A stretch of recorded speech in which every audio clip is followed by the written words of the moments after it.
Today we're going to make some bolognese. We're going to start with some olive oil in a pan, and we're going to heat that up a little bit, and then we're going to add some onion, white onion. I like to use white onion as white onion is a little bit sweeter, not as tart as a brown onion, or definitely not red onion. Gently saute that around. Add some garlic. A lot of people don't like garlic in bolognese. I do. You can put it in, or you don't have to put it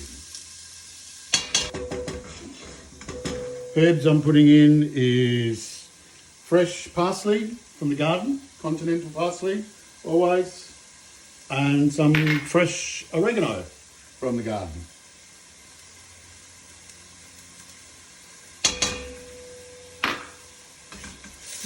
Let that cook gently for a bit.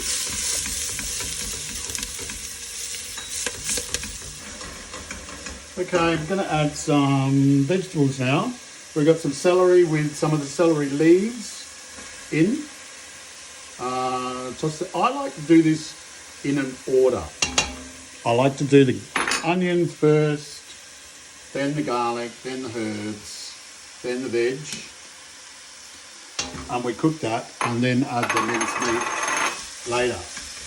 So we'll let that cook for a minute or so, and then we'll come back and add the meat. Okay, this has been cooking for about a few minutes. Now we've got two types of meat here. We've got a pork and beef mince, and we also have a pork and veal. Not much difference, but pork and veal is ideally the best. You need the fat content in it. So we're going to add the meat. So that's 1 kilo there of minced meat. And a little trick that I like to do and use, potato masher, push it all down to the bottom, like suffocate it, and this will break the mince up. It's a bizarre thing that my mother showed me a long time ago, and you just keep on pushing it down and let it cook, and then you stir it and repeat that process.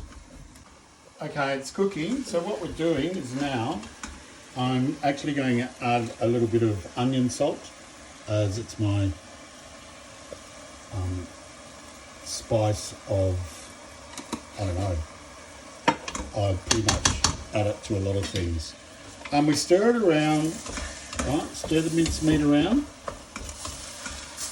in the pot so that it's broken up, and then we pack it down again with the potato masher. I'm a big fan of Mutti. Mutti is a brand that is really superly well known in Italy, and I use 3 cans of pulpy, 1 baby Roma tomatoes, and a passata. And you'll see what I will do with this in the next 30 seconds. Okay, so it's been cooking for a little bit now. At this point in time, I'm actually going to add a little bit of white wine. This is a non-alcoholic wine. Look, you can use alcoholic white wine, doesn't matter. It burns away anyway. I'm just going to put a bit of maybe a cup in there and let it cook through. Now we're going to add the tins of tomato. As I said before, the Mutti polpa, which is just pulp tomato. I'm adding 3 cans here of that, and then 1 can of the baby Romas. And again, use my masher to kind of break up those baby Roma tomatoes, because we really don't want the whole tomatoes in there. We just want a bit of the skin and the tomato flesh. So now I'm actually mixing this around, always on high heat, always on super high, because what you're doing is you're adding a cold substance and you want it to boil quickly. Then I'll add the passata, which is the last one. I'll add. I'm actually going to use a little trick here.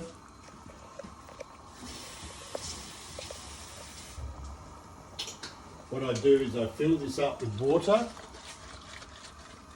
so I can get all the tomato out, because it does need a bit of water. And I'm such a tight ass, I rinse the tins out so I get every little bit of tomato in there.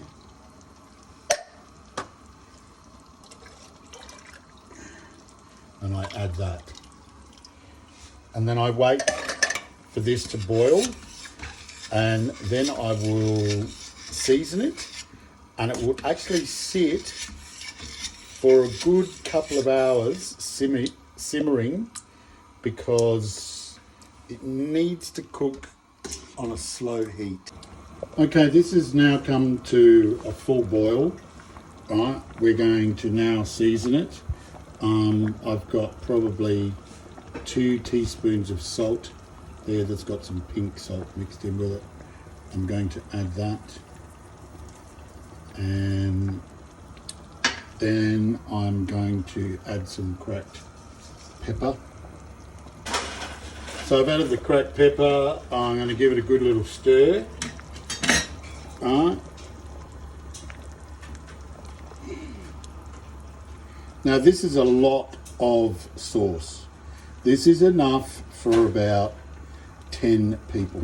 So what I do is I make up a big batch, and I'll have some pasta later on, which will probably be 1/8 of this sauce, and then I might use it for something else like a lasagna sauce, or I will freeze some and in separate little containers and keep it for later, because it's fantastic. So now that that's come to a boil, I'm actually going to turn this right down. The heat is going to come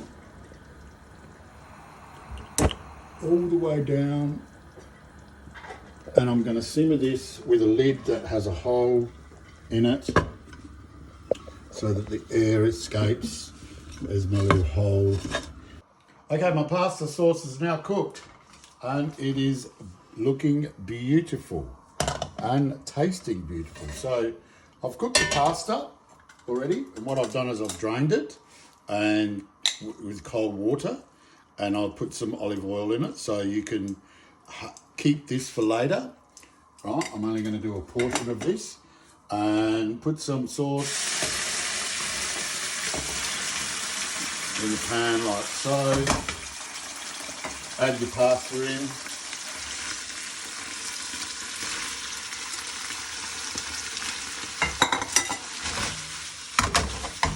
And give that a toss. Just remember that the pasta is cold, right? So you want to have that in the pan for a little bit, because the pasta's been drained. Now I've cooked it in a really big pot of boiling salted water, and I don't have the theory on olive oil. Unnecessary. If you use one of these and stir it constantly, it's all good. So we're just heating up this pan and making sure that the pasta's actually cooked, because it's slightly undercooked. It's gone to a bit of an al dente situation.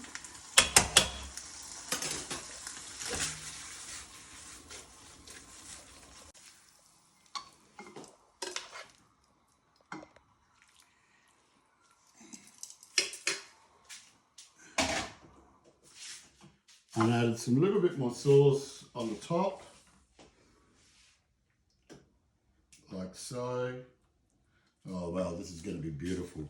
And I've got some Reggio Parmigiana here that I'm going to shave over it. You can add pepper. You definitely don't need salt. And that is my spaghetti bolognese.